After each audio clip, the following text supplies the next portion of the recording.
Zee 24 तास एक पाऊल पुढे। तिसरा महायुद्धाचे ढग दक्षिण उत्तर कोरिया यांच्यातला वाद आणि त्यातून युद्धाची भीती यावर चर्चा आपण करतोय। विजय खरे सर आपल्याबरोबर आहेत।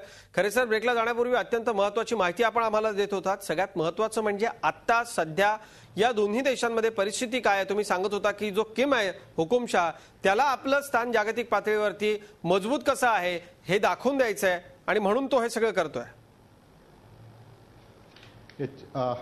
याच्यात सर्वात अजून महत्त्वाचा जो मुद्दा आहे, दक्षिण कोरियाचे नवनिर्वाचित राष्ट्रपती या महिला आहेत आणि त्या नवनिर्वाचित राष्ट्रपतींचा त्यांना कुणी जुमानत नाही असं हा एक संदेश द्यायचा आहे।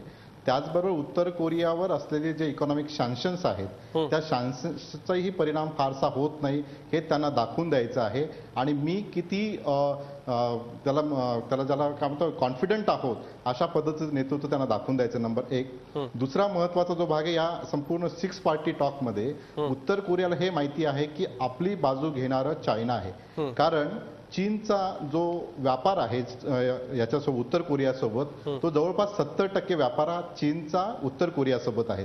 आणि चीनला असं कदापिही वाटणार नाही की न्यूक्लिअरायझेशनच्या मुळे किंवा आण्विक प्रश्नामुळे उत्तर कोरियासोबत त्या ठिकाणी आपले संबंध बिघडावेत। उद्या जर उत्तर कोरिया कोलॅप्स झाला तर उत्तर कोरियातून चीनमध्ये येणाऱ्यांचं शरणार्थींचं जे परिणाम जे हे होईल, शरणार्थी सर्व जे आहेत, म्हणजे उद्या जर आपण असं लक्षात घेतलं की तिसरं महायुद्ध सुरू झालं तर तिसरं महायुद्ध सुरू झाल्यानंतर चीनवर वाढेल नाही तर याच्यात आपलं तिसरं महायुद्ध होणारच नाही। याचं कारण असं आहे की याच्यामध्ये युनायटेड नेशनचं जे रोल आहे, याच्यामध्ये फक्त याला म्हणतो थिअरी ऑफ डिटरन्स जो आहे याचा वापर होणार आहे। आणि त्याचबरोबर समजा जर कदाचित सर थोडक्यात एक शंका सर्वसामान्यांच्या मनामध्ये जी येते ती तुम्हाला विचारावीशी वाटते। आताची सगळी परिस्थिती बघता एकीकडे अमेरिका एका देशाला पाठिंबा देते, चीन एका देशाला पाठिंबा देतोय, तिसरं महायुद्ध होण्याची शक्यता आहे का?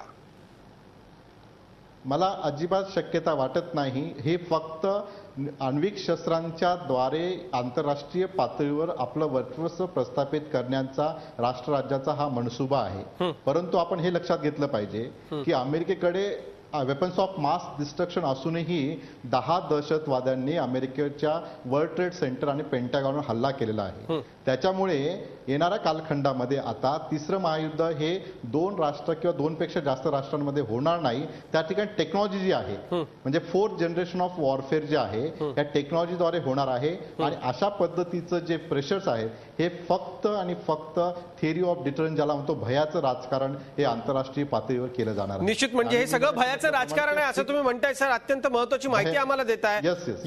या भयामधून कोणाला काय साध्य करून घ्यायचंय यावरही आपण बोलणार आहोत आणि याचे छोट्या छोट्या हल्ल्यांमधले परिणाम काही जाणवतील का? म्हणजे अमेरिकेमध्ये किंवा चीनमध्ये किंवा या दोन्ही देशांमध्ये जे छोटे छोटे हल्ले आहेत किंवा दहशतवादी हल्ले आहेत त्यांची शक्यता काय आहे, किती आहे, आपण बोलूयात यावरती। एका ब्रेकची वेळ झाली आहे, लगेचच परततोय। आपण पाहत राहा प्राईम वॉच।